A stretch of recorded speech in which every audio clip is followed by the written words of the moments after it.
and we got the subs to come in, and we told them what to do. And some of those subs that used to work for that other guy, they told us, man, that guy ripped you guys off. We would tell him that job was $500, and he would charge you $1,500. Oh, for dang. it. So Whoa. yeah, man, yeah, it was something. But it was always stuff like that over time we found out, you're not going to fool us again. Welcome to Live, Let Thrive, a podcast about the Airbnb life, the share economy, and everything in between. Here are your hosts, Myka and Steve. Hello. And welcome back to another exciting episode Of Live, Let Thrive. Yes, That that's our never thing gets now. old. That never gets old. Oh, today is episode 40. The big 4-0, man. 4-0, man. 4-0. We're over the hill now. Yeah. It's past middle age. Oh, well, we'll see if we can make it through an episode, huh?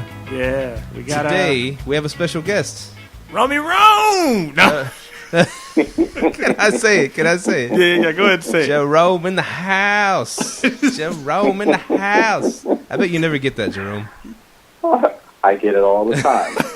I really do. It's strangely enough, my family, my friends, people at the job, that Romy Rome is the exact opposite of me. The opposite of you. Exact opposite. So my friends relish in calling me that. Romy Rome in the house. They just go crazy over it. So, strangely enough, one of my buddies is who always calls me that as soon as he sees me in the morning at work. He calls me all the time. Anyway, that guy's retiring in a couple of weeks. Yeah, he'll be leaving now. But, yeah, that's how it is. No problem. When you said it a couple of weeks ago in the podcast, I was hollering, screaming. It was so funny. Yeah, very, very, very good rendition. That's what we bring to the table, Jerome. So, Jerome Charles. Jerome Charles, he's actually a... See, this is what happens when you call up, leave us messages. Jerome's a fan. He does Airbnb. He called up. Now he's on the show. And he's going to get free publicity from us all over Live, Let Thrive of his Airbnb. The LLT universe. Yes, sir.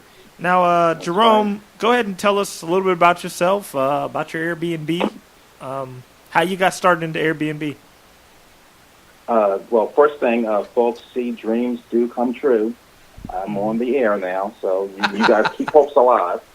My wife and I bought our first and only rental property in April of 2016, and it's a triplex, and it was a pit, a hovel, and we borrowed a bunch of money from our retirement plan and purchased the house, and probably took the next 3 or 4 months gutting one of the apartments totally out, and the other 2 apartments just kind of fixing them up a little bit. They were already occupied, so we didn't have to do much to them. But that one apartment, we gutted that thing out entirely and put it all back together and rented that out. And we were just going to do long-term renting. And the 2 people that were already in the building, they eventually ended up moving out. And we redid the apartment upstairs and made that pretty nice. And then our longest tenant, Chris, who was in there for about a year, he moved out. And when he moved out, my wife and I went in and fixed it up real nice. And I mentioned the Airbnb thing to her over and over again for the past year. And she was like, nah, let's not do it. But if Chris moves out, he's got the smallest apartment. Let's go ahead and make his. But think about it. When Chris moved out, I pressed the issue, and she was like, okay, let's go ahead and do it. And we had actually initially we thought we were going to go ahead and just rent it out on a long-term basis like we were doing to Chris. But what happened was the apartment shaped up so nice. It's beautiful. By the time we finished it, she was like, yeah, let's do the Airbnb thing. And then we took another couple of months to get the furniture in and all of that, and we posted it. One day, that evening, we got a hit. A fellow wanted to stay for 6 weeks. Him and his girlfriend from Romania stayed for like 6 days, not 6 weeks, 6 days. And then the very next day after he booked, we got a guy that booked for a whole month. So it just took off from there. It took off. And he got a deal, but he still paid a lot more than what we were getting monthly. So it just started to roll. We've had 16 guests so far since July 25th of 2017. Wow. Wow, man, you're moving, Rome. Yeah. Question, I had some guests from Romania that stayed as well. Were they here part of some sort of like tour thing, or I forgot what it was. You know what? I don't know because I didn't get to. The guy was from Greensboro, which is a large city not too far from Winston-Salem, and his girlfriend was foreign, and she came in, and we never actually got to meet them. They were in the place. We texted them back and forth through the Airbnb app, and he pretty much made it clear he just wanted to be left alone. So nice. We never really got a chance to talk too much to him besides through the messaging. My app. favorite kind of guest. Pretty much it. I know that's and the ones that we've had a chance to meet some guests that a few that really wanted to chat. But we weren't able to. We were working or whatever we were doing, so we weren't able to. And then some guests we just liked so much, we took them out to dinner. Nice. I mean, they were just great. They were great guests, and we would love to have them back. That's awesome. That's how Myka does it. They fall in love with their guests, man. Yeah, they love us. They love us. Most of them, anyways. Yes, sir. The ones I get to meet always love me. So I'm fascinated about you gutting out a house. I mean, did y'all have any prior knowledge of how to do something like that, or y'all just watch HGTV and just hit it? I am a huge fan of HGTV. My wife is not. Yeah, I just love it. I'm addicted.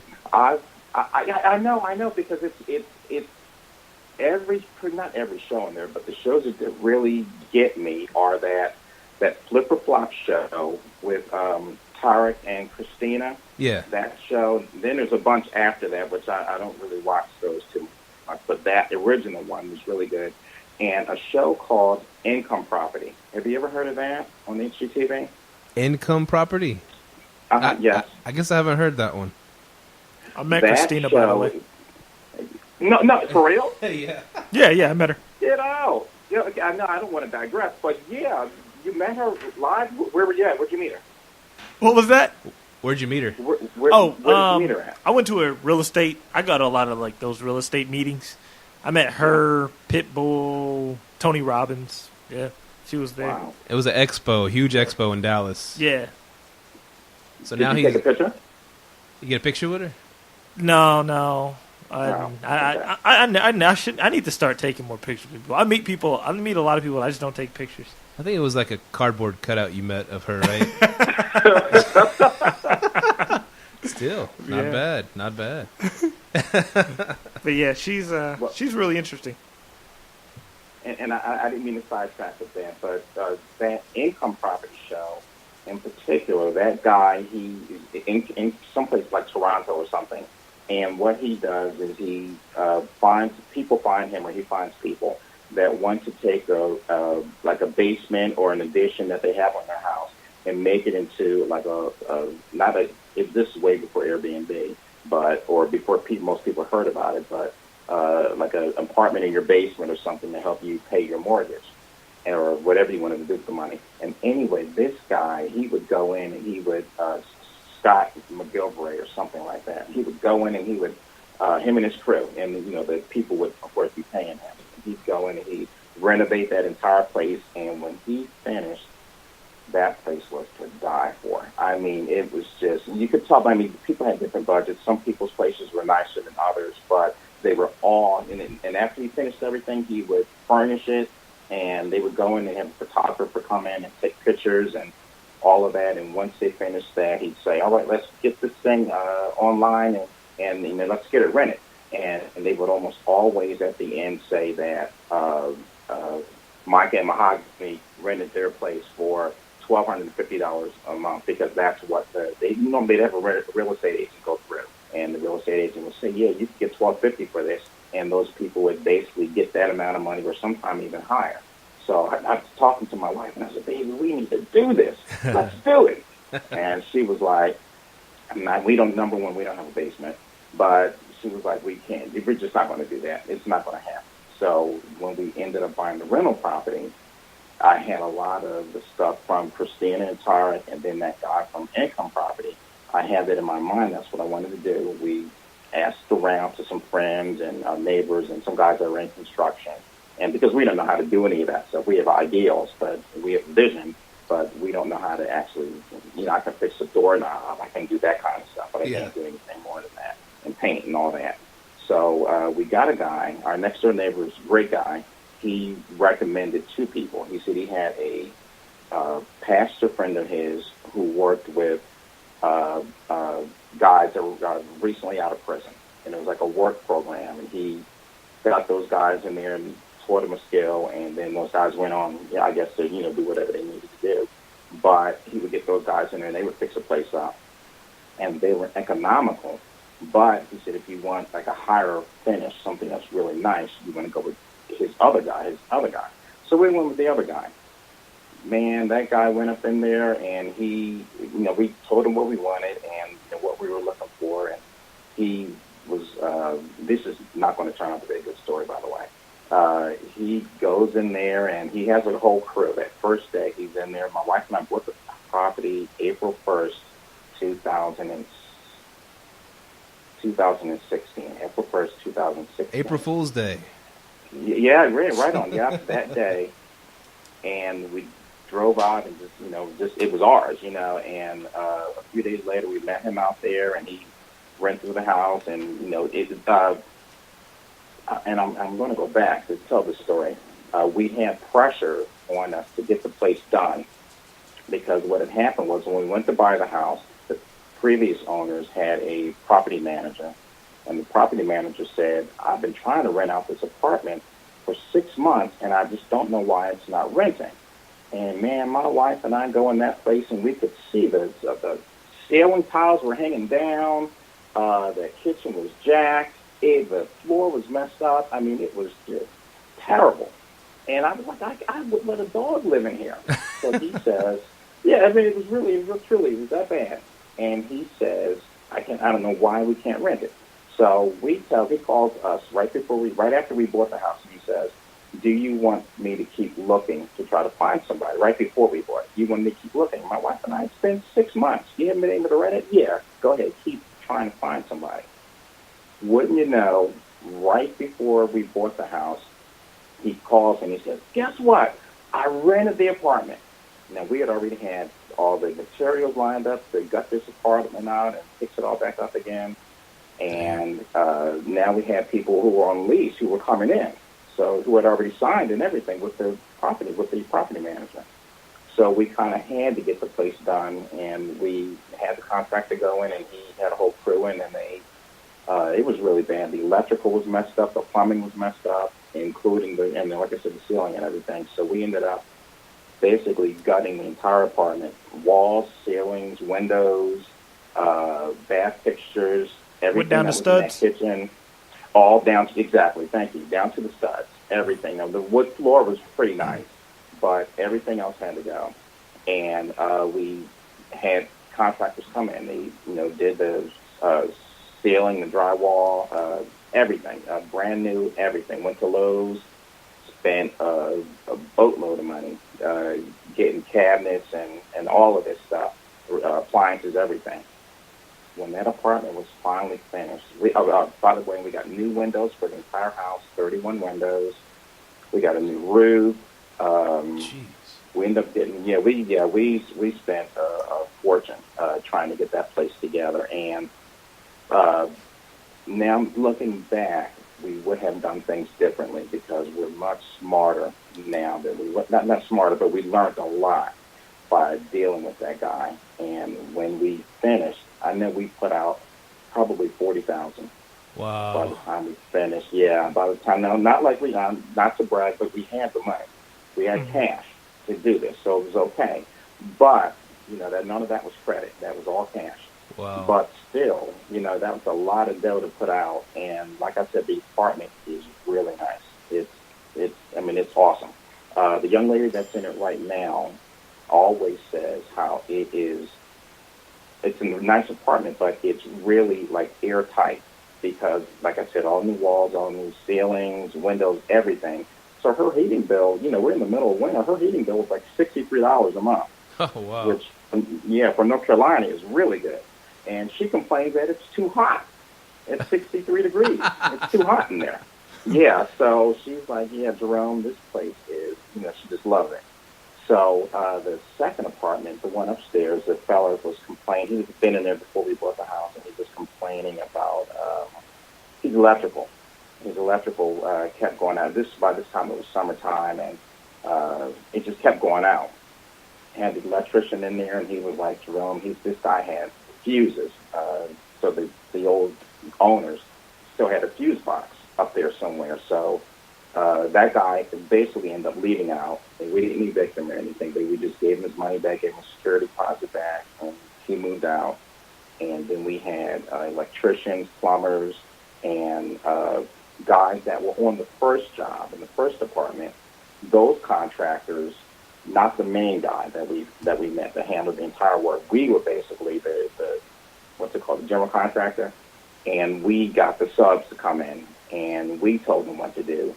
And some of those subs that used to work for that other guy, they told us, man, that guy ripped you guys off. We would tell him that job was $500, and he would charge you $1,500. Oh, for dang. it. So Whoa. yeah, man, yeah, it was something. But it was always stuff like that over time we found out, you're not going to fool us again. So we're going to make sure that we get bids, and that we talk to people, and that we are real particular about exactly what we want done, the way we want it done, and when we want it done. So the criminal crew was probably more honest than that guy, huh? Yeah, right. Yeah, probably so. Probably so. Yeah, because it was a hell of a ride with that first apartment. But the second apartment, those guys went in there, they knocked that thing out. Still minor contractor problems, sub problems, like it was like 4th of July weekend, and the guy just decided he wanted to take the whole week off. Oh. So, I mean, what am I going to do? I was okay. Take the whole week off. I want to take my family to like Great Wolf Lodge or something he wanted to go to. So they did that. And came back. They knocked it all out. And it really only took 3 weeks. So we could only complain so much. We got all the electrical, and a lot of that plumbing was repaired up there. And then that apartment turned out to be pretty nice. And that one, we got that rented out pretty quickly. And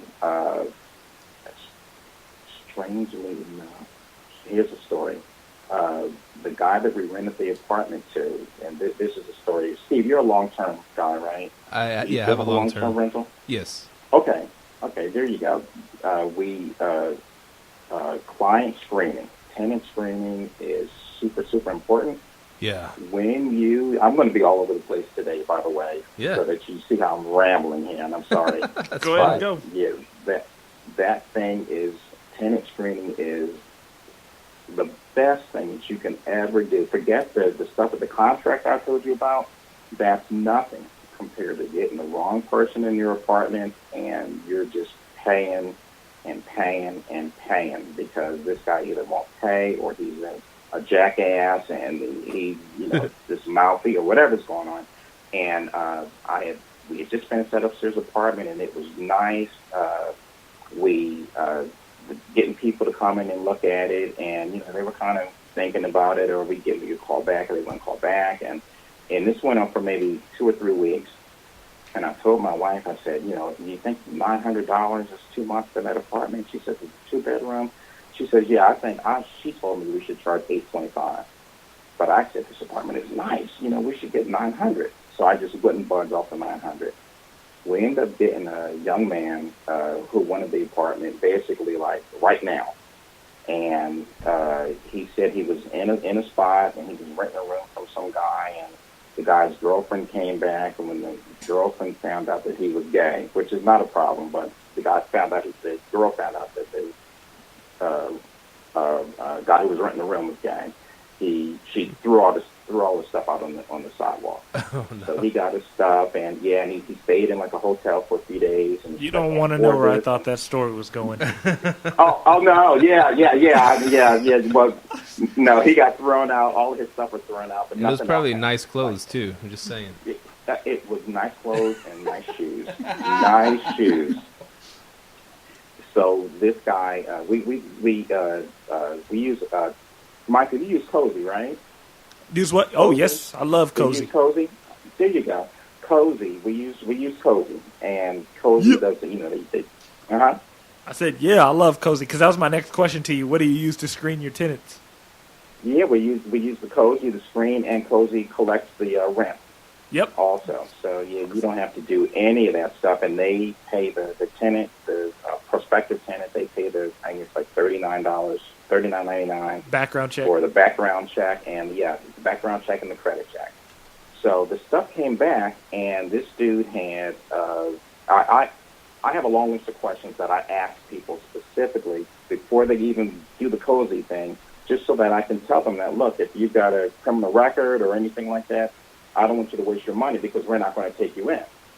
So I ran through this list, and he was just telling me all kinds of stuff. When I was in college, I was in this dorm with four other guys, and we all had our separate rooms, but the common area.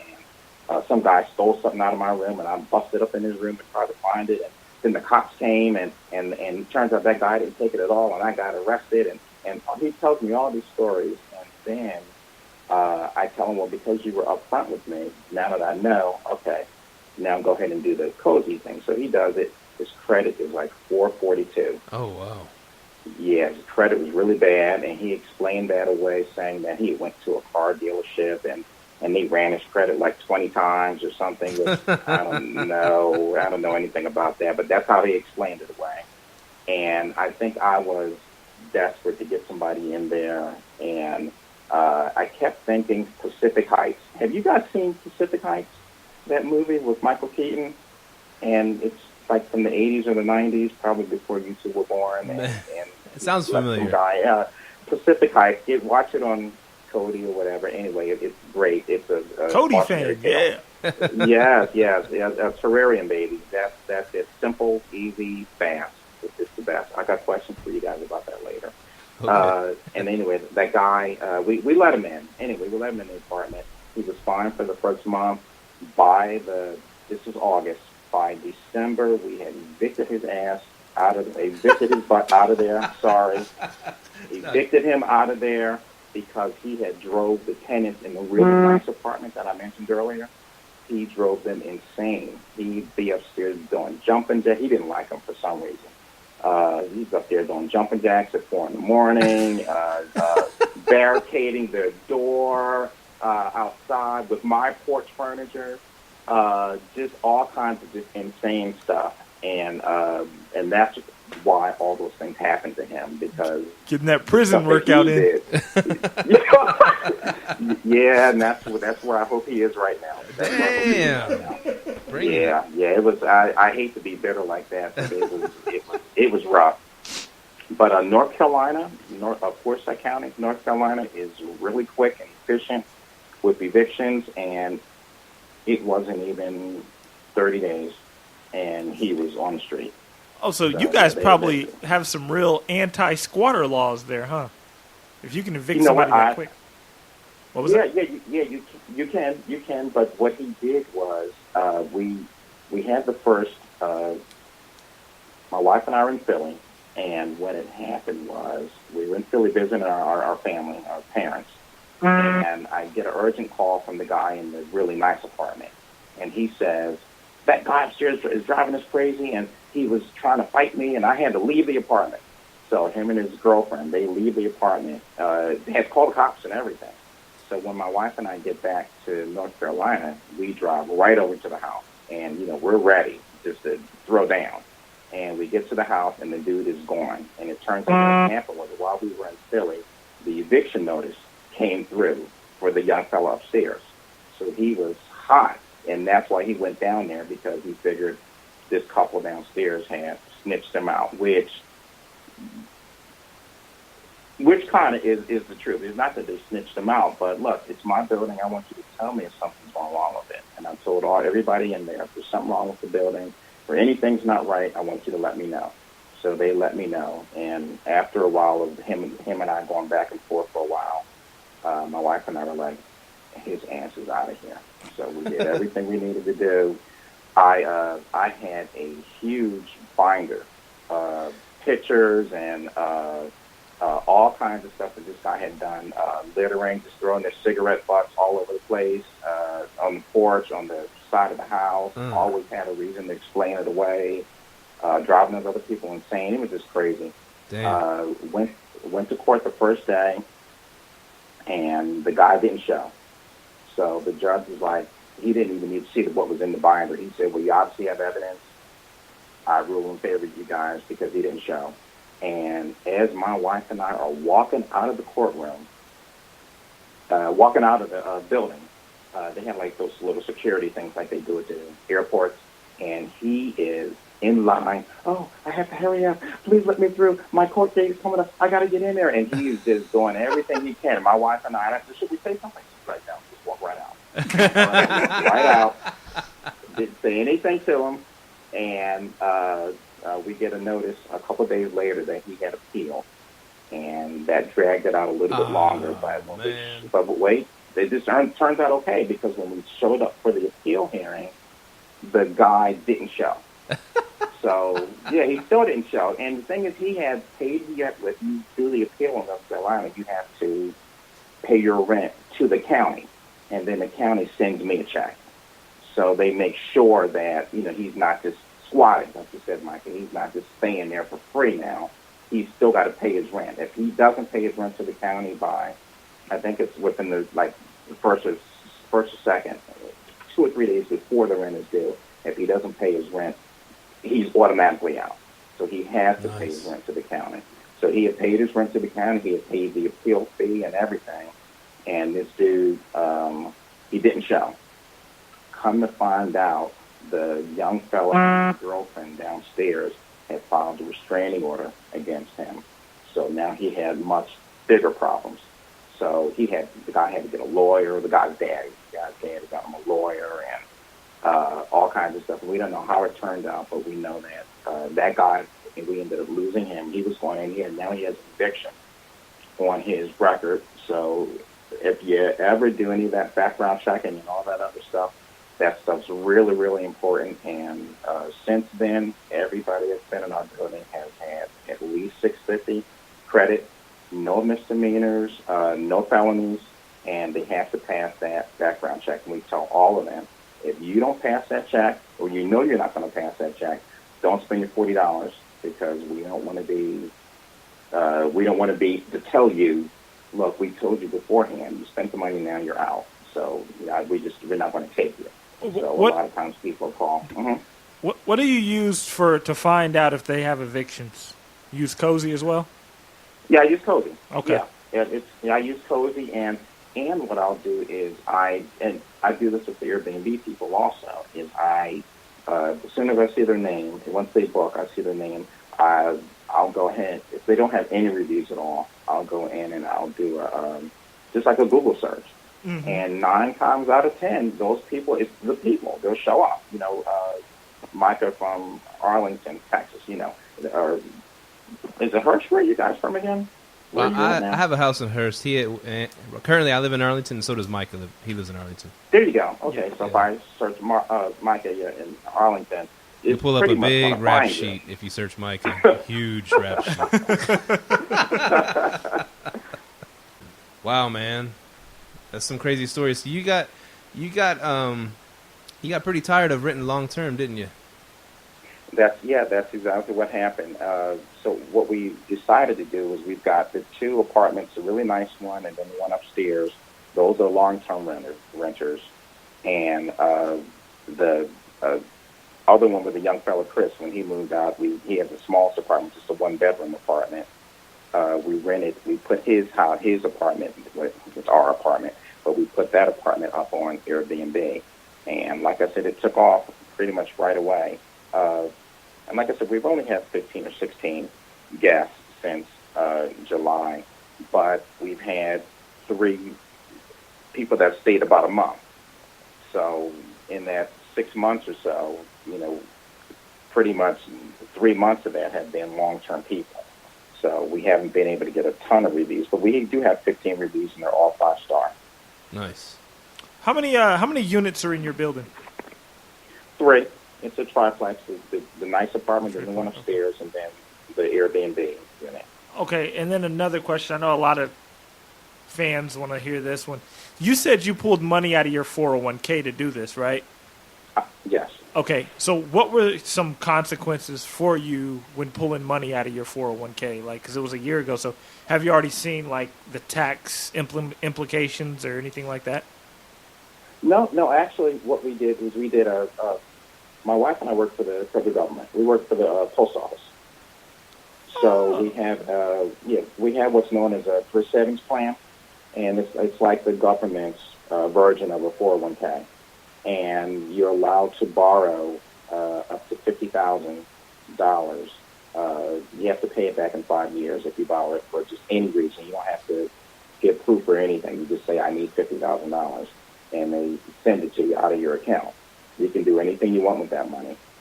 If you are buying a house, you send them your paperwork, your agreement, from the bank and everything saying that you're buying a house, and then you have 15 years to pay that back. You can pay it back in a year if you want to, but you have up to 15 years to pay it back. Oh, nice. So there were no tax consequences or anything. We just got the dough, put it in the bank, put our down, used that to do our down payment, and we had already saved a substantial amount anyway.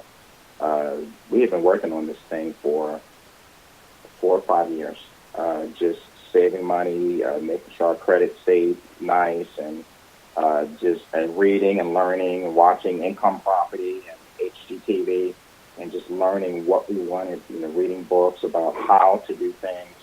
Put shiplap on everything? Yeah. If it's there, we're going to keep it, but if it's not there, we're not adding it. Oh, okay. I love that Fixer Upper show. Yeah. That's another one that I really like. Both of them are great. And that show, is it going off a year? I think that. There's there's like 5 different Fixer Upper shows now. Oh, wait a minute. Fixer Upper's the one in Waco. Yeah, that's right. That's the last season of that show. Yeah. Yeah, that's the last one with those people, and they're great. I love them. I hate to see them go. They'll probably do some kind of. They made Waco, Texas, a tourist attraction. That's bold right there. I know, who would have thought, right? Who would have thought? But that just tells you, you got that popularity or you got that press, you can do a lot. That's why this thing with Airbnb, you can do that thing practically anywhere. Because even if you don't have like a big industry or anything else going on, people who are coming to visit, they have family or there's some kind of tourist attraction, something's going on where they're going to come and they're going to visit and they're going to need a place to stay, and maybe it'll be your place. And similarly, me and Myka are putting Arlington, Texas on the map in a big way. Yeah. It's strange. You know what? I'll just say this now so that I am an Eagles fan. And yeah, we know that. Cowboy fans. I didn't even know that Cowboy Stadium was in Arlington until I heard you guys talk about it. I just knew it was like hell. That's all I did. But now I know that it's actually Arlington. That's what I know. I'm sorry, I can't help it. Eagles. I got. Did you know that? Don't worry, man. My prediction's 38-14, Patriots. No, man. Oh man. Yeah. We'll quickly talk about. Ahead. We'll talk about some sports a little bit. A funny thing is, and this is why I hate the Patriots, and I'm not a big fan of the Eagles, but I'm gonna have to pull for the Eagles. My buddy at work, his little brother is Halapalivati Vaitai, and he's a tackle for the Eagles. It sounds like you butchered his name. I butchered his name. Yeah, that's so. My buddy at work, I figured out, his little brother is Vitae is Vitae. Really? And he's kicking butt for the Eagles, man. He's shutting them down, man. Last week he didn't allow any pressures. I was reading about it. By the way, DFW's own Jalen Mills does play for the Eagles as well. He is the guy that knocked the ball out of Julio Jones' hand. So you are getting some Texas help. Awesome. And he went to LSU. And Nick Foles is a Texas boy, so yeah. And he went to LSU. That's right. So we got to pull. We got to pull for the birds, I guess. Any help that we can get, and we have Cowboy fans at the job, and they've been quiet as church mice since this whole thing has happened. Even when y'all beat us, the last game of the season or whatever was a game that didn't even matter at all. But even when y'all beat us, they were quiet as church mice, which is rare. You don't see that with Dallas fans. They're never quiet, except when they lose. So, yeah. But you know what? I talked to them, and all of them have said that they're pulling for the Eagles because they're NFC East, and they want them to bring it. And we're all sick of the Patriots by now. I would pull for the NFC East, but I like dominance. I'm a Lakers fan, so go Brady, get your 6-1, man. No. Dude, that's for me. There's only one man that can beat Tom Brady. That's Nick Foles. His name's Eli Manning. No, I'm serious. Every time Brady wins a Super Bowl, it's now to the point that it just makes Eli Manning look even better. Wow. All right, let's segue to something, Tyrone. Okay. I'm sorry, Jerome. Yes, sir. I was thinking Jerome and I just slipped. No problem. Anyways, okay, I got a pressing question for you. Uh-oh. How the hell did you find Live Let Thrive out there in the interwebs? Oh, good question. Shampoo and Booze had pretty much stopped doing whatever they were doing. They had stopped recording, and the shows got so sparse. I actually, out of desperation, just started searching Airbnb podcasts on my podcatcher. It's called Downcast or something, I think is what I have. And I searched that, and you guys popped up. And I was like, okay, I'll give it a shot. I'm at the job, and I'm working, and I bring it up and download the I think I caught you guys at episode 2. So I listened to episode 1, which was great, and then I thought, these guys are funny. They know what they're talking about, and they're still learning. This is good. This is going to help me. And then every week, you guys have built and built and built, and now, I know it's only 40 shows, but you really are good. You really are. You're funny, and you're knowledgeable, and I don't mean to ramble, and that's my problem. Steve, when I hear you tell your when I hear you tell your stories, I am cracking up because, I'm like, where is he going with this? And then you bring it home. Every time you bring it home. So I was like, okay, he may be all over the place with it, but then he brings it home. And my wife tells me I'm that way. I'm just talking and talking and talking, and then boom, there it is. There's the answer to the question that only should have taken 5 words. It's taken 5,000, but it's just my way. So whenever I start something with full disclosure, it's going to be a rambling story, and Myka just sits back and drinks his drink and just lets me go.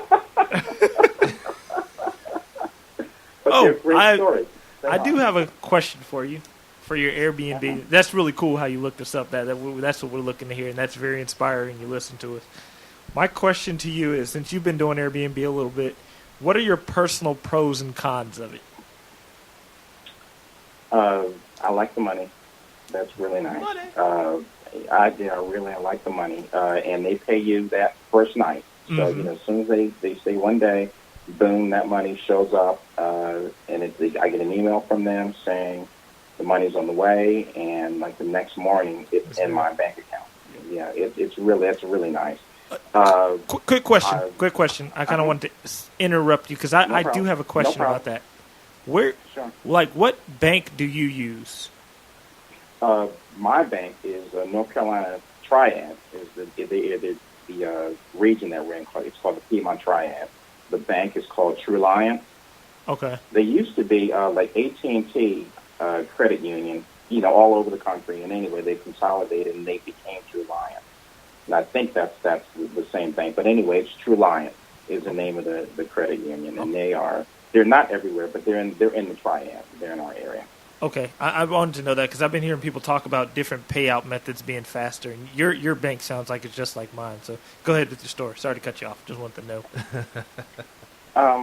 What was that again? What was the question? I'm sorry. Okay, well, I asked how you found us, and then we started talking about me, which I love it when folks talk about me. Why? Okay, here we go. We got our first great review was from you, Jerome. Oh, yeah. And we were like, and I got a text from Myka, hey, did you see that review? And I was like, or you said something like, but that review, though. You said something like that, and I was like, what are you talking about? And he said, look it up. And I looked it up, the review, and I was like, it's a glowing review for the show. And it was like, okay, Stephen Myka, all right, whatever. And then it goes, but Mahogany, she is our favorite, and she's the best, and she's the queen. And all. What are we, chop liver? It's the truth. No, and you were like, Steve, they're okay. Steve and Myka, they're okay. No, you guys are great, but Mahogany and Lupita add a lot to your show. They really do. I mean, it's not just the feminine, the female angle. It's Mahogany. I've mentioned her to you. I listened the first time when she was on. I said, "Oh, that was great." And I was mentioning stuff to my wife, and she had said the thing about, what was it? You guys had found the Airbnb. Airstreams. Well, the Airstreams thing, which was cool because you had said the thing about Airstream. How you wanted to get one and put it in the backyard or something like that. And then she was like, "What's an Airstreams?" Like that. And then you said, "No, Airstream is one of those things." And she was, "Oh, I know what you're talking about." And then you went on with what you were saying. But what I was getting to was that. With Mahogany, she was talking about some kind of place. Myka, you and her were looking for a place in maybe San Antonio, and she was saying a place at Bed Bugs, and going on and on. She was going. I mean, real in depth, and I was like, "This is great, man. I hope they post it. I would love to see the place that she's talking about," which you guys didn't, but that's all right. Good idea. We'll do it. Yeah, if you guys would do stuff like that, every time you mention a place at somebody else's Airbnb, whether it's good or bad, if you put that thing in the show notes, I would love to see that because I want to see visually what you're talking about. I mean, you describe it where I can almost see it, but it would be nice to be able to actually see the place and see, man, that place is a pit. How are they making $100 a night? How are they doing it? We got a place that's $50 a night that we'll post. It's coming real soon. It's a little rough. Yeah. But yeah. Go ahead. Wait a minute. The thing with Mahogany is that when I mentioned it to my wife was like, "Go ahead, girl. She's just like me." And she is. She's just like my wife. She's just like my wife. Because my wife don't take no She just is not like, she just cuts right to the chase. And she's like, when Mahogany said something like, now that we're cursing on the show, I'm going to light a fire under your ass, or something like that. She said, my wife is like that. She's just like straight to the point. And it's so funny. My kids, who are adults and are grown and out of the house, grandchildren now, my kids, when they were growing up, they would always say, our friends told us that your dad's like Mr. Rogers, but your mom is like, I'll cut you. That's how my wife is. Yeah, I'll cut you. My wife is like that. So she's wonderful, as long as you don't cross her. Once she's straight to the point, and she's going to get it done. So that's Mahogany. She's an inspiration. So anyway, I'm glad that you guys have her on the show. And Steve, your wife is Lupita? Lupita, yeah. Mm-hmm. Lupita, yeah. When she said that thing about the next level, about how she was the cruise, Myka, you said the thing about the cruise ship, but then Lupita said something about how she was looking in how to fold towels and and that to the Airbnb, and then she wanted to do the thing with putting a salon in your Airbnb, or offering the services in your Airbnb. That's coming. That kind of stuff right there. That's like next level stuff. Just like that thing with Al Williamson. You guys have a talk with him. And man. All of those things in there about how to get more income from the same property, how to get a regular $40,000 salary out of one property. And we thought things about that too. Like we started offering, Mike, I think you mentioned you had or no, that was the people from Shampoo and Booze. They mentioned that they had the Google Mesh network, and in that they were the mesh was all over the house. And Al Williamson had mentioned a while back about offering Wi-Fi to your clients. So I offered it to the clients that we have now. The Airbnb has the Wi-Fi, and then I put one of the little Google Mesh pods in apartment B, and then I took two that I had. I bought some more, and I put them upstairs in apartment C. And man, that entire house is covered. They pay $30 each a month. They pay Spectrum, Time Warner. They're paying them $70 a month for Wi-Fi each. Now they pay me $30 each, and that pays for the Wi-Fi that's in the Airbnb. That's beautiful. Nice. So yes, so it covers that all of my costs entirely for that part right there. And we're thinking about, hey, how did that thing turn out with the set TV? Did you guys work with that? Steve, you mentioned that, right? I use set TV at my house. Yeah, it works.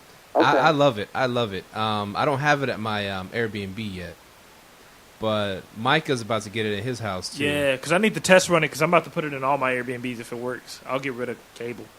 Do you get like all the NBA games? You get the NBA package, NFL package. You get all the packages. Man. Okay, yeah, I'm going to do that because that is a good question. And all the pay-per-views too. And for $20 a month? $20 a month, yeah. Oh yeah, I'm going for that. Yeah, to have good internet though. Oh, I got good internet. I got that. So yeah. And that's my problem is that I went on the lark because you guys had mentioned it, and it's like I just did a $20 thing just one time just to see how it would be, and it's just at least at my house, and I've got 200 megabytes per second internet, and it just sucks. It's always buffering. And, which one was that? That's the set TV. Oh, you tried it? Yeah, I put it on my Fire. We got a Fire Stick, but then we have the Fire Box or something. But it's the same thing from Amazon, but it came out before. It's bigger. It's like a box. Did you try hooking it directly with the Ethernet? No, I didn't do that. Oh, And that's how I got mine. I got mine hooked in like that. Okay. You got to go hardwired. Okay. Now, my next question to you is, for both of you, really, is it user friendly? Because I use Kodi, and I know it ain't user friendly for people that don't really know technology. It's not as user friendly as like let's say Sling or something like that. Okay. It's not, Right. but I mean, it takes some figuring out. That's why I'm hesitant to put it for my Airbnb. Never mind. Yeah, I wouldn't do that then. Because is it kind of Kodi-ish? A little Kodi-ish, yeah. Okay, yeah. It'd be tough for them to figure that out. Never mind. Yeah, but that was my biggest thing. But I use I just leave a Roku over there, right? Uh-huh. And I have on my Netflix, I added it to where I can do 4 devices at a time. So you give them your Netflix account? Yeah, and I just let them use the Netflix there. Oh, heck no, man. You log into your own Netflix account. Yeah. Okay. Well, now that's what I do. I do the same thing Steve does. Why do you say no, Michael, with the Netflix account? I mean, they don't have access to do anything. They can't like steal your identity or anything. Because you have four devices on there. I have like 3 people upstairs, then 2 TVs going downstairs, so people get kicked off. Oh, so I see. and you'll also notice most people have their own Netflix account.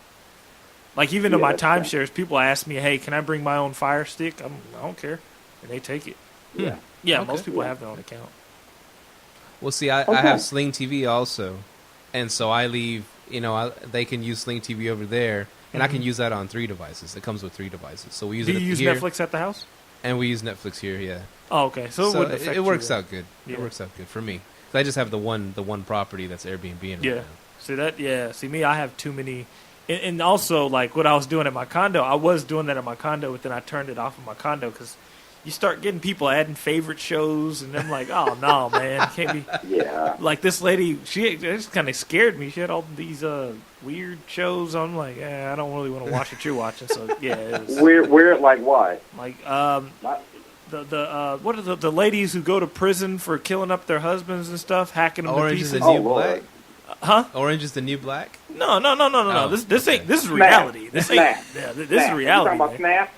Yeah, that show, man. Yeah, I'm like, yeah, oh, Snap. it sounds like That's she's it. going through it with some men. Yeah. Yeah, I might have to do a better job of screening my tenants. Exactly. It's the Netflix screening process. Yeah, man. Let them use Netflix, and you'll know who you have in your house. Yeah. I was gonna ask too. What's like the most? I'm talking about us again. I'm sorry. So you're gonna hear a lot of us. What's actually most useful thing you've got from our show? Let me see. I like the. Okay, we talked about the set TV thing. I got a list of stuff, so let me bring it up. Got a list. Yeah, I made out a list of stuff. Not exactly that, but all the stories is particularly what I like. The thing with let me see. It is the stories. That's what it is. That's what I really like. I like the stories. Yeah, I do. I like the stories when you're talking about how you set things up, how things work out with stories about your guests, stuff like that. What you guys did to acquire the stuff. I like that. How you put it together, design stuff, that Mahogany's doing. That stuff there, and Steve, that you did. Did Mahogany help you with that, Steve? Design The your house. place? Has she what? Yeah. She Did gave me help some. you? She gave me some pointers. She did a walkthrough before we started it, and like the next day, I Okay. went out and bought curtains. I mean, that was my big. She laughed at me too. She's like, "You haven't done anything to the house, but you went out and bought a whole bunch of curtains." That's all I can think of putting into practice. I've never bought curtains a day of my life. I never bought a curtain. I get it from my mom or whoever gives me something to put on the windows. I used to work midnight shifts, so I put aluminum foil on my windows. Oh, man, I was hollering when you said that. When you told that story. Oh, man. My! But you needed it because the Mahogany was like, look, blackout curtains. Okay, blackout curtains. That's what you use. But the aluminum foil, you needed that. Because I used to work night shift. I used to work in 11:30 at night to like 8 in the morning. Yeah. When I first started back in the 90s. And I was exhausted. You had to do everything, unplug the phone, make it pitch black in there because in reality, it's daytime outside. Yeah. And everybody's running around doing their thing. You just had to make it really, really dark. Oh, my room was dark. Yeah, smart. I put towels under the doors too to make sure not one shred of light gets in. Oh man, that's next level stuff right there. I never even thought about that. Never thought about that. You People know what? calling me. Yeah. So you also said that you like our wives on. It's funny that you said that. Every person that listens, we might have to get our wives on more. Every person that listens to this show says, I love when your wives are on. So we may have to start doing them every other show because, I mean... Can't go to the well too much, man. I was in the... I was on a podcast on Tuesday, and that's the first thing he said. I love when your wives are on. I'm like, we maybe have to look into implementing them more in the show. Mr. Bland. If I was him, the first thing I would do, his name is Bland, right? No, Will Bland. Will Bland. Yeah. But I'd call it the Bland Podcast. I think that's cool. It sounds, he called it the what is this podcast called? I know it's BBI, but it was something Bland. bland. That sounds weird. But if he just called it the Bland Podcast, and people are like, the Bland Podcast, I'd check it out just to see what the heck it was. Okay, his it's name's catchy. Bland, Yeah, it's catchy. The Bland Podcast. Yeah, but it's hard to... Well, I guess you could have a description because most people, when they hear Live, Let, Thrive... They think we're like selling vitamins or something, right? Yeah. But I guess you've heard it explained on the show before what the Live, Let, Thrive means, or when I came up with it. Yeah. Right. The let is. Did you say it was like Old English or something for lease? For renting, yeah. It's like in England they say room to let. They put a sign out there front of their door. Back in the old days. Room to let. Yeah. That means they have a room to rent, out of their house. Right. It was only one person that ever caught on. It was Jabron. He goes, Live, Let, Thrive. He's like, oh, you live, you sublet a room, and thrive. I was like, oh, he's the only one that caught it. Because I was confused on it when he said it. I'm like, oh, okay. Yeah. No, the thing with you guys are great. You are, but really, truly, your wives take it to a higher level because number one, there's 3 or sometimes 4 of you on there talking. and you know, your voices are distinctive, so we know who it is. Lupita's voice is definitely different from Mahogony's voice, so that's easy. You know, I mean, you know, Lupita is foreign, right? Yeah, she's from Mexico. Yeah, Mexico. There you go. Yeah, so you know that it's her talking. So, and you guys, your voices are different, so you don't. It's easy. You know, you don't confuse who said what. So, you know, if they really do take your podcast to another level, and they don't need to be on every week or anything, because I know they're working and they're doing what they're doing. And you guys, you're handling the show. You're knocking it out the park every episode. Oh, but man. We appreciate that. These women are, you truly you are. I mean, every episode gets better and better. So you guys are doing it. Until this episode, Jerome, you're not really bringing it. Sorry. You know, I told you. I got one Airbnb and a one-bedroom apartment, and I just started. Whatever I can do, if you think I have something to say, that people want to hear, just put me on. But it's good that you. Like, yeah. It's good that you came on because you give other people confidence. A lot of people are scared to do it. You know, you give other people that confidence. One question I did have for you, because you said you haven't been doing it in a long time. Have you had a crazy guest yet? We had a guest that stayed. The guy was from the UK, and his girl. Well, he was actually the guy was from Philly. He was from Philly, and he was a doctoral student that was going to Cambridge or some school over in the UK. Him and his girlfriend came back to the United States, and he had a internship or something like that at one of the local schools, Wake Forest University. He had an internship there just for the summer.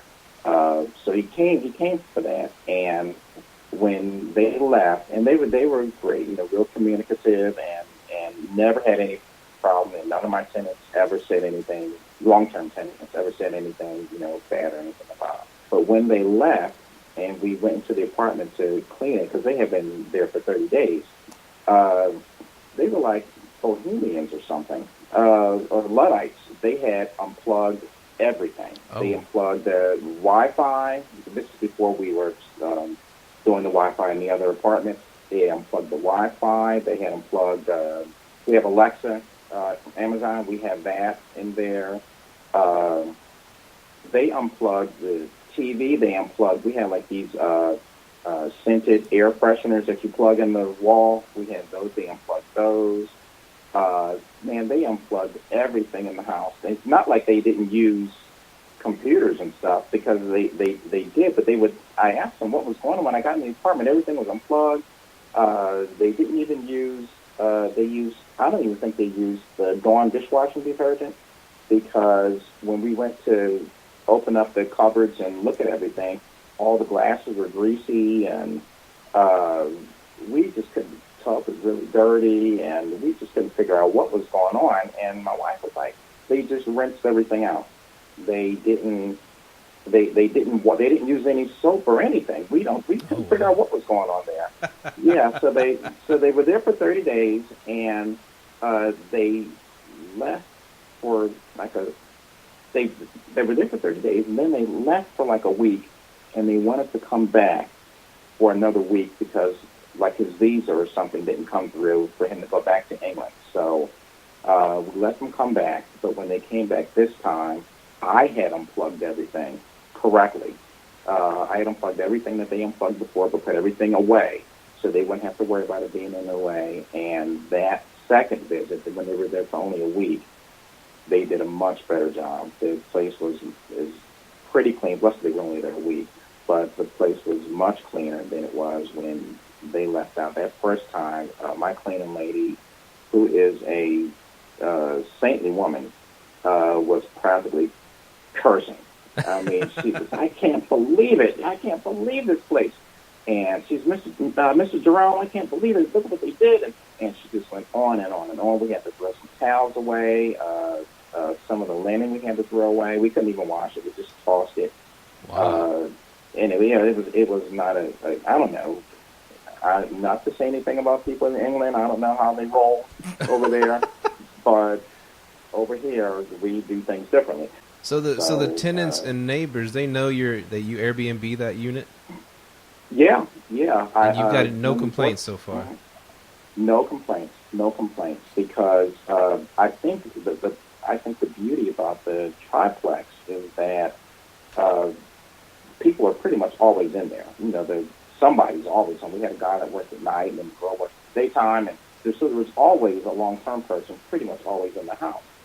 So those Airbnb people, number one, they're normally pretty well behaved anyway. I think Airbnb, for the most part, I know, Steve, you had a run-in last week or so with your place getting trashed or something, last episode. Yeah. But for the most part, Airbnb brings out the best in people. They'll do everything basically that you tell them to do. I tell them to take the towels and put them when you guys are finished, take the towels, put them in the tub, take the trash out when you leave. 9 times out of 10, every single client, virtually 9 times out of 10, 90% has done exactly what I asked them to do. They're really, really good at that. So do you leave them a list? What in the house manual Uh-huh. that I make up, right? It's in there, and then also, Myka, you had mentioned that of Aviva IQ. Uh-huh. Do you remember that Jasper was talking about? I've used that, and matter of fact, I wanted to ask you what you mentioned that they suck or something, but before you tell me that, what happened was in the Viva IQ, it sends those automated text messages out to say, hey, thanks for booking with us. And then the next text message is like right before they get there, hey, your appointment is tomorrow. You guys arrive, and this is what we expect. And I have all this stuff in there about your files here, and this is how the TV works, and here's your code to get in, and all that stuff is in there. And then when they're ready to leave, another message comes, like the day before the night before they leave, I have a program, and it pops up, and it says, hey, this is what I want you to do before you leave. Your checkout is coming up, and we appreciate you staying with us. Please take the towels, put them in the tub. Please take the trash out before you leave. Don't leave anything. Whatever you came with, that's what we want you to leave with. So, yes, now I just heard a buzz. But anyway, that's what we tell them to do. And 90% of them are really, really good. Some people go overboard. They strip the bed, and they just, by the time we get there, the dishwasher is on. They have swept up. They had taken the trash not only out, but then took the trash can to the curb. Oh, nice. They're just. I think Airbnb, for the most part, brings out the best in people. You include alcohol and stuff. Maybe sometimes things get kind of bad, but besides that, people are pretty good. Aviva IQ. I'm gonna try that. Try it. Yeah, I've actually been using it lately. The only reason it's tough for me because I have so many listings. So like when I duplicate a listing, it ain't popping up on that next listing. So that was my biggest problem with it. But you said something earlier that I wanted to ask you about, and this is actually on my mind. You said you had a person long-term rent your Airbnb, and they booked through Airbnb, right? Right, they booked through Airbnb. They booked it for like 30 days. Go ahead. Okay. So I'm actually gonna stop doing that. Like that's why I turned off Instant Book. Because I no longer allow people to book more than 30 days through Airbnb, and here's why. I've noticed this. I let my last person book through Airbnb and stay long term. There's more chance of them to leave a bad review because there's more time for stuff to go wrong. So I noticed what I do is I'll just have them. I'll put them on a regular standard lease. Because that's when you were talking about that long term tenant. I was like, oh yeah, that was one thing I forgot to tell people. Be careful letting people book long-term through Airbnb because that is a bigger chance they'll leave a bad review. That's interesting because I'll do the first guy stayed, like I said, he stayed like 30 days, and then then there was a break, and then he came back for like another, 7 days or something, 5 days he stayed. But I think in North Carolina too, that thing is if you stay over 30 days, they consider you long-term. Uh-huh. And then that's when you get into trouble. If you end up with somebody who is unscrupulous and they'll do things like try to squat at your spot, and you always hear that stuff popping up now with Airbnb, with bad people, just trying to take advantage. Yeah. Oh, I had a lady, not long after we had started, she said she was coming in. She was a nursing oncology doctor or student or something like that. And she was coming in and she wanted the book for, I don't know, it might have been 2 months. It might have been 2 months she was going to stay for. So, cool. And this is before I knew the thing that you and I just talked about the swatting and all that. I was like, cool. And she had booked it way in advance. So, I mean, months. So when the time came for her to come, it was like a week or two before she was scheduled to come. I was at work, and she texts me, and she says, Jerome, I need to cancel my reservation. She said, my school's told me they're not rotating anybody to Wake Forest anymore to the hospital, so I need to cancel, and I'm sorry, can you help me cancel? So, at first I was like, hey, I understand these things happen. Don't worry about it. Just go ahead and click that cancel button, and, we'll be done. It was nice doing business with you, and I hope that you come back.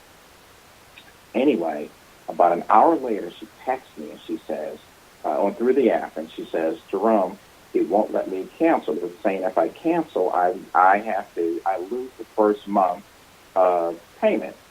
And then you get to, and then you basically, Jerome gets to keep that money, and I get the rest back. And she says, I get the rest back.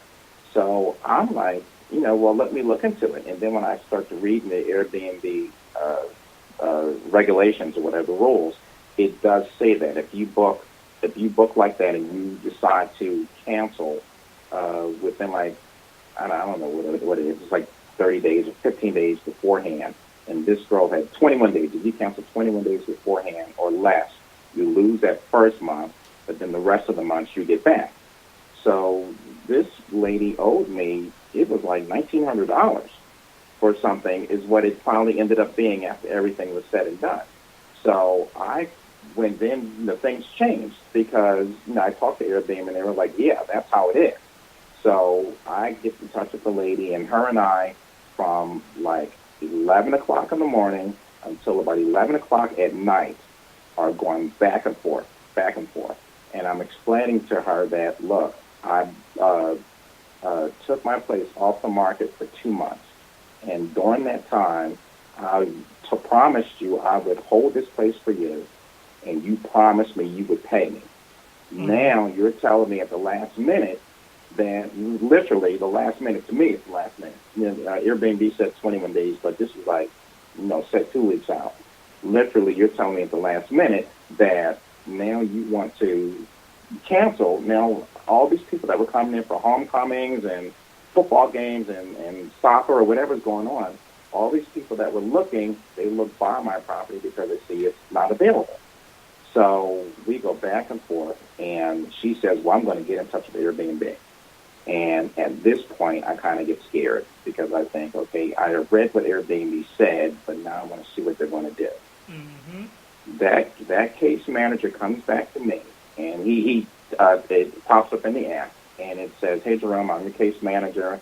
This lady got in touch with us, and she wants to cancel, and I see what she's saying, but our regulations are pretty clear. And you've explained it to her really well, because, of course, they can see all the text messages that we sent back and forth, because if you're going to communicate with a client, always do it in the app. Never do it never do it Preach. in instant messages, iMessage. Never do it that way, because if anything goes wrong, you're going to be able to show Airbnb everything that you said and everything that they said, so that this stuff will come back to you. And if you've done it right and you were honest and fair, the things should work out for you. So Airbnb, I told the lady, like it might have been maybe $1,500, maybe not $1,900, it was maybe $1,500. I told her I would give her back 25%. And she's like, you need to give me back almost all the money. It's my money, and I'm not even staying there. And now Airbnb told me that you can, not only do you get to keep my money, but then you can still, right. And she says, well, she's telling me this. She's telling me it's her money. That's what I'm saying. She's saying it. She says, this is my money, and I want it back. And Airbnb told me that not only does Jerome get to keep her money, but then Jerome also gets to rent his apartment out during the days that she would have stayed. So that's what she says.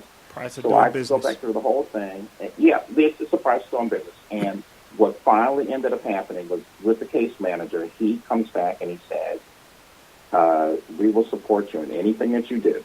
If you want to keep all the money, you can keep all the money.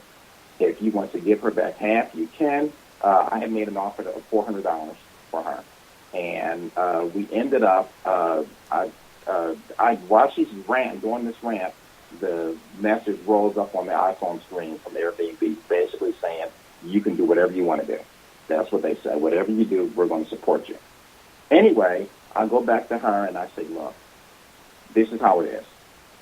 Either you're going to take, I think it was something like 500. Either it was like 700. I said, I'll give you. I said, what do you think would be fair? She says, out of the 1,500, she wanted $1,400 back. Hey. I told her something along the lines I would give her. It was like 30%, whatever it came out to. It was like $600 and something dollars. I told her, I said, I'll give you $600 now, and you take that. And what's going to happen is I'm going to ask, if you say no, you don't want it, I'm going to go, you want to mediate, I'm going to go to Airbnb and I'm going to assist them that they follow their rules. And their rules say that all the money is mine. So you can either take the 600 or nothing. And she comes back and she says one word. She says, fine. That's all she says. And then I text back to her, done. And that's it. Oh. And it ended up being $1,053 showed up on my bank account a couple of days after she was supposed to stay. And then I was able to rent that place out 3 or 4 times that month. And we ended up bringing in, I don't know what it was, but it might have been another $1,000 that we brought in after you count for the cleaning fees and everything. Maybe another $1,000, maybe another $1,200. Okay. But I didn't feel like I was ripping this lady off because because we did get paid for no work, so that seemed kind of bad. But look, this lady had my spot locked up for months without anybody being able to book it. So I was lucky to get the bookings that I got. So it's a cost of doing business, like you said. Yeah, exactly. That's crazy, man. Before we dive into what everybody wants to hear about Star Trek: The Next Generation. Oh wow. Okay. Let's give us some Jerome tips or some Jerome hacks. You know what I'm saying? To things that you do that people might be able to use. To improve their Airbnbs. Okay, and I've got questions for you guys about that too later too. The one thing we do is this area, the Piedmont Triad, the Winston-Salem area, was settled by Moravians back in the 1600s or something. Anyway, they have all these little danishes and little cookies and all that kind of stuff, like real local fare. Like how Philly has soft pretzels and cheesesteaks. These people down here have that. So before we get a tenant in, a Airbnb client in, we gather up some of that stuff, go to the stores, and we borrow that authentic stuff, and we put it in the basket. We type out a little note, and it says, Dear Myka and Steve, we hope that your stay at the Watson Avenue Airbnb will be pleasant and enjoyable, or nice. Enjoyable and memorable. And sincerely, Jerome and Antoinette. And we put that in the basket. And we leave it on the table for them to see in the kitchen. We leave it on the table in the kitchen for them to see. And everybody raves about that. What else do we do? When they walk into the house, we have the Alexa is playing whatever it is. Sometimes it's like the Frank Sinatra station, or sometimes it's like Nora Jones. It's something can be kind of smooth and soothing. So when they walk in, they hear that music, and I don't even have to be there because with the Alexa, you can bring up the app and talk to it. If I'm at work, and I can say, "Hey, Alexa, play the Frank Sinatra station on the Alexa docks."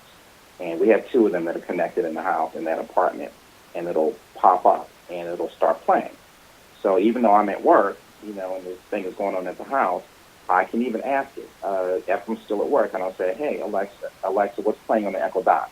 And she'll say, "New York, New York by Frank Sinatra." She'll say that's playing on the Echo Dots, and that's really neat. Almost everybody that goes in there raves about that because they say, that house smells really, really nice, and then they say, whatever soothing Nora Jones is playing, when I walked in, and that was really nice, and the place smells nice. Be meticulous about the cleaning. Our cleaning lady, Deborah. Shout out to Deborah. Deborah is absolutely insane about. She's like OCD or something, and she finds little things that dogs can't see. She is fantastic at finding little pieces of hair or anything. She takes a lint roller and goes over all the sheets, even though I don't see anything on there. By the time she finishes, she's found something, that pops up, a little piece of hair or something pops up, and a little piece of dust or something, she'll get that. Now, so Mahogany mentioned on the show before, you probably heard that she has a good eye for pubes. Yeah. I love it. She's like, we're talking real calm and quiet, and then she'll throw like a bomb on us. We're like, God dang. It's because it is critical to the guest experience. If you want to try it, if you want to do your best to become a super host, or you want to do your best to get those 5-star reviews, which are going to lead to that super host status, which I haven't really seen any difference, in my bookings or anything yet, but it's only been since the beginning of this year, so we'll see. But cleanliness is super, super important, and my wife and I have always been we're not going to put anybody in this place that we wouldn't put our grandbabies in. So this place is spotless. When you walk up in there, whenever we read our reviews, or the people as soon as they check in, it shows up on the app. It says, they'll text us and say, hey, we're in there. And on the Viva IQ, I ask them to let me know when they arrive. And 9 times out of 10, they will let me know. I'll see them on the Ring doorbell, so that way I can know they are who they say they are. They look like their profile picture, so I know it's them. It's not like them making a booking for somebody else and then another person show up. So it is actually them. And they'll show up and they'll text and they'll say, Jerome, the place is fantastic. Like one lady, we always ask them to tell us why they're coming to town. So if they do that, the lady's coming for her birthday or she's coming to do whatever, we'll leave like a bottle of champagne in the refrigerator for their anniversary or something like that. Nice. It costs us money, but, this is going to result in a really good review and repeat customers. That lady has come back to us. So we've had her as a repeat, and she says whenever she comes to Winston, she'll be back to see us. So, hopefully we have her for a long time. Oh, yeah. What else do we do? The cleanliness, I think, is the main thing, and strangely enough, the other tenants that are in the building, my long-term clients, they're young people, and, in their 20s. And when they come, when I always let them know that we have Airbnb people coming in. And as soon as I get the text from Airbnb, I let my wife know that, hey, we have somebody booked. I let my cleaning lady know, and I let the tenants know. And I let them know because, they see strange people coming in and out. What's up with that? They want to know. I want them to be safe and feel calm that, think that we're looking out for them because we are. Their safety is important to us.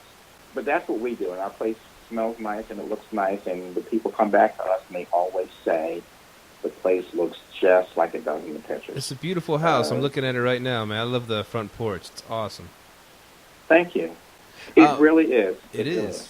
Real quick, I'm going to touch on, because you're from Philly, right? Of course. Yes, sir. Philly fan. Mm-hmm. What's the best cheesesteak? I went to a place called Steve's Prince of Steaks, and it was badass. It was really good. Yeah, whatever. But that's the only one I had. So compared to what we have here, it was great. Yeah. But I haven't been to the Pats or Geno's or anything, Waste of time. It's just tourist trap. That's what I hear. That's why they told me. I got off the plane as they said, no, go to Steve's Prince of Steaks. Those are tourist traps. So I went there, and it was great. Steve's is all right. Steve's is all right. And I've been there. I've been to Geno's. Now, remember me telling you I used to work at night, and when I would get off of work at some time, I would stop at Pat's because they were like the only ones open. Pat's and Geno's. They're right across the street from each other. Yeah. So they're always, competing and all that. Pat's is probably better than Geno's, but you got to be really hungry to eat at Pat's and Geno's, and I was like starving. So yeah, I went there. You have Jim's. Jim's Steaks is really good. They're kind of a small chain. Oh, I've heard of Jim's. Yeah. Pretty good. But Jim's, yeah, they're really good. And then almost any small deli in Philly is going to make you a really good authentic cheesesteak. There's a place in South Philly called Gooey Louie's. Man, that cheesesteak is as big as your forearm. It is absolutely huge. It's tons and tons of meat in there. Gooey Louie's is what it's called. It's on like Fifth and Moy Mensing, which I know you guys don't know that, but Fifth and Moy Mensing, and that stuff is awesome. They have, to me personally, they have like the best cheesesteak. But any local neighborhood place is going to have a really good cheesesteak. Now, do you get Cheese Whiz on it, or do you get provolone? Sacrilege! No, you got to use provolone or just American cheese. But that Cheese Whiz stuff, that's for, I personally think it's amateuristic. I don't like it. You're going to do provolone, get a real cheese, get a man's cheesesteak. It's just that Cheese Whiz thing is not for me. Hey, Myka? Yeah, go ahead. How are things going with your parents? Did they ever, you were trying to get them to do the Airbnb, but I think you were saying your dad was like, we could get an axe murderer in here, he could slit our throats, or do you remember that a while back? You had mentioned that, and you were trying to get them to stop wiping, taking care of babies, and do the Airbnb? I don't know. I'm trying to think of which one. Oh, that was my dad. Yeah, that might have been you. That was my dad's stepmom. Yeah. No, they still don't want to do it. They still have the same fears, Oh, wow. Yeah. Even with you doing it, Steve? Wow. Do what? Even with you doing it? Even with me doing and Lupita? it. Yeah. Oh, wow. And they see it, but they just, I don't know. I see they babysit, but they babysit the family's kids. You know what I'm saying? Oh, like okay. Yeah, so they were doing a full-fledged daycare with the friends' kids and stuff like that. And I said, man, you can make a lot more money just Airbnb in the 75% of the house you don't use. Instead of changing diapers. You know what I'm saying? But you can lead a horse to water, right? That's right. There you go. I want to tell you guys that you have really helped me and my wife along with what it is that we're doing. Every time I get a chance to listen to you is a pleasure. Oh, thanks so much. That's cool, man. We're happy we could put out a product that a Philadelphia Eagles fan would like, We're very discriminating as Eagles fans. Oh, man. Yeah. That's right. Thank you guys for having me on. I appreciate this. Well, I hope your buddies get a kick out of you being on our podcast, and yes, thanks for spreading the word. Was on Live Let Thrive. Rum and rum. Thank you guys so much for having me, and our best to me and my wife send our best to your families and your wives, who I had hoped would be on, so we could basically just say hello to them. But please convey our best wishes to them today. Will do, man. Thanks a lot. Thank you, guys. Take care. All right. Bye-bye. Bye-bye.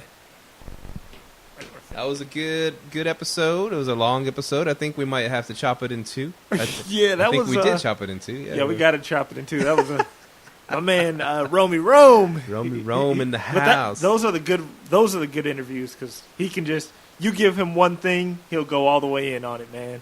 He'll hit it from every angle. Oh, yeah. So, like I said, it made our job easier today. Yeah. Say one question, and we just lay back in the cut. Yeah, I already made 100 questions for the next guest, whoever that will be. But, yeah, that was a good show, man. His story is really interesting, Yes, sir. Like, you can, and that also shows you can get started in real estate whatever age you want, man. Yeah. Everybody saying, oh, it's too late for that, or this, excuses. But, man, there's no excuses. Yeah, no excuses. Do it. Have fun with it. Make some money. I mean, why not? You only live once. YOLO.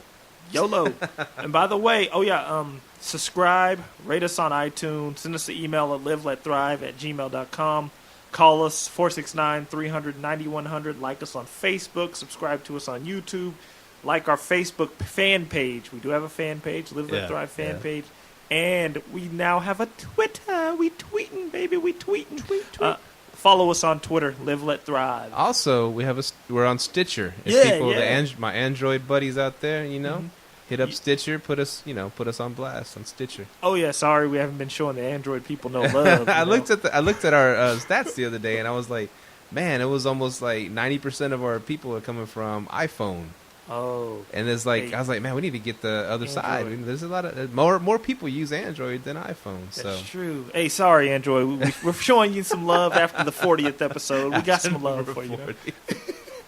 Yeah, you'll find us out there. Live, Let Thrive, and we'll pop up, man. So hit us up on Stitcher too. Let me add that to my note. My close note. Oh yeah, it'll be on there. Well, thanks for listening to this episode. I think we might have chopped it up to 2. Who knows? But, we'll be back next week with another exciting episode of Live, Let Thrive. Peace. Bye-bye. Thank you for tuning in to this week's episode of Live, Let Thrive. Be sure to tune in next week for all the latest in the world of Airbnb and all that entails. Bye-bye.